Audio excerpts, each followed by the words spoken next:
Alors Damien Jacques, moi je suis enseignant à l'INSA Lyon, directeur adjoint du FIMI, département FIMI, c'est formation initiale au métier de l'ingénieur.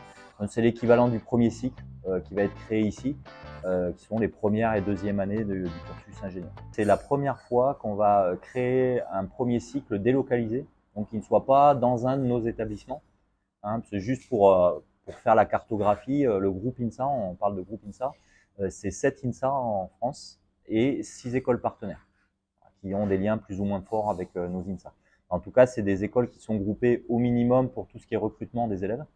Voilà. Et donc, le premier cycle qui est créé ici, INSA Martinique Caraïbes, fera partie intégrante de ce groupe INSA.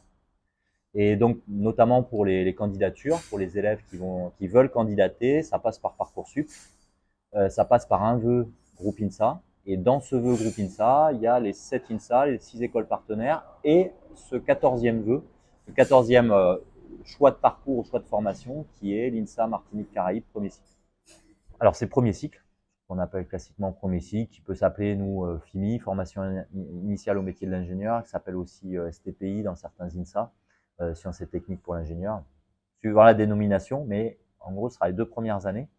Et à l'issue de ces 2 premières années, les étudiants seront orientés, vont intégrer des INSA ou des écoles partenaires avec 35 spécialités possibles, accessibles à partir de ces 2 années.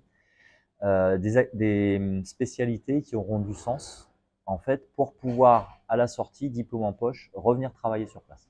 Voilà, ça a été un point très important dès le début du projet, dès le lancement du projet. C'était une volonté politique de la Martinique, mais aussi une volonté des entreprises, de tout le tissu socio-économique qui soutient le projet. C'est dire, ok, on soutient ce projet, mais avant tout, nous, ce qu'on veut, c'est arriver à accrocher à la sortie des ingénieurs diplômés, parce que on manque d'ingénieurs, on a du mal à recruter.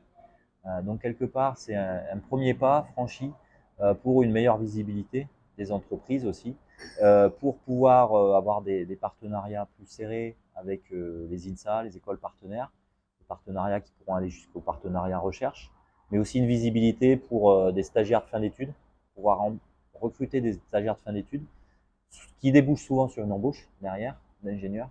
Voilà, donc c'est tous ces liens-là qui intéressent ce tissu socio-économique et qui ont permis d'accompagner et de porter le projet.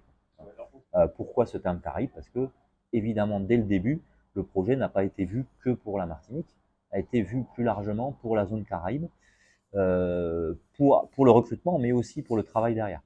C'est-à-dire que les problématiques de la Martinique sont aussi des problématiques qu'on rencontre en Guadeloupe, qu'on rencontre en Guyane et plus largement dans la zone.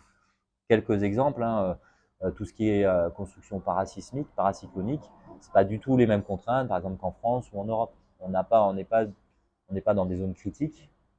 Ici, oui, tout ce qui est paracyclonique, on a des tempêtes chez nous, mais on n'a pas les mêmes tempêtes ou les mêmes cyclones qu'il peut y avoir ici.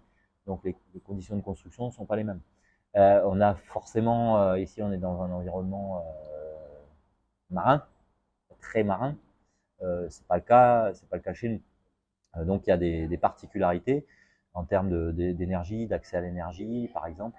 Donc en gros, les domaines vers lesquels on va orienter les étudiants en troisième année, c'est tout ce qui tourne autour du génie civil, aménagement du territoire, BTP, etc.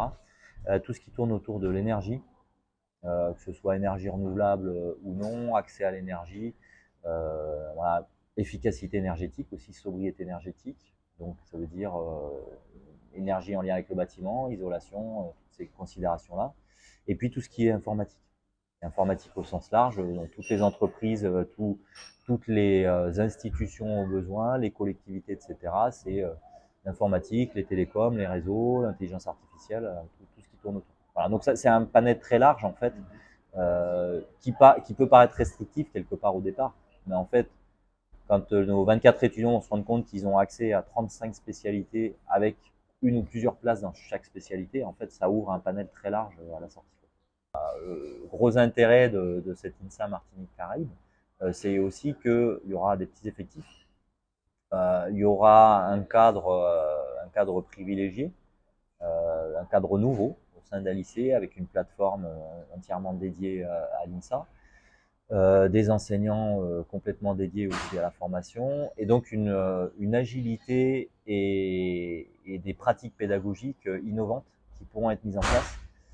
Pour illustrer ça, hein, ici, donc ils seront 24 en première année, 24 en deuxième année. Sur Lyon, on a des promos qui avoisinent les 800 en première année et 800 en deuxième année. Donc on n'est pas du tout à la même échelle, donc on n'aura pas du tout la même inertie ici. Donc on pourra être très réactif, voilà, et avoir des formats pédagogiques qui ne seront pas les mêmes que chez nous.